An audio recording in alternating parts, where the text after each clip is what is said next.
Welcome to Kenton Teaches. Enjoy the video. In this video, I will explain how to file a Lis Pendens, step by step. First, understand that a Lis Pendens is not a lawsuit itself, but a public notice that a legal action is pending against a specific piece of real estate. This document warns anyone interested in the property that its title is under dispute. Before you can file one, a lawsuit directly affecting the property, such as an ownership or boundary dispute, must already be active in the proper court. Next, you will need to carefully draft the Lis Pendens document. This notice requires specific information to be valid. It must clearly list the names of all parties in the lawsuit and provide a precise legal description of the property, not just its street address. You also need to include the court where your lawsuit is filed and its unique case number.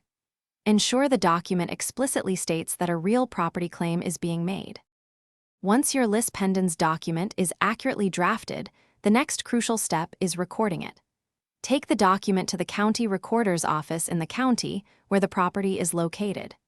Be prepared to pay the necessary recording fees, which typically range from $20 to $50. After it's recorded, you must then file evidence of this recording with the circuit court where your original lawsuit is pending. This dual filing ensures public notice and informs the court.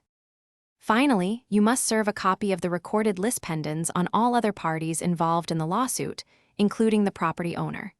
This step is critical, and proof of service should always be retained.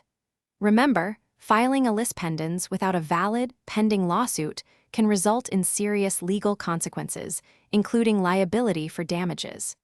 Due to the complexities and potential repercussions, it is highly recommended to seek advice from an experienced real estate attorney. Thanks for watching. Please subscribe if this video was helpful.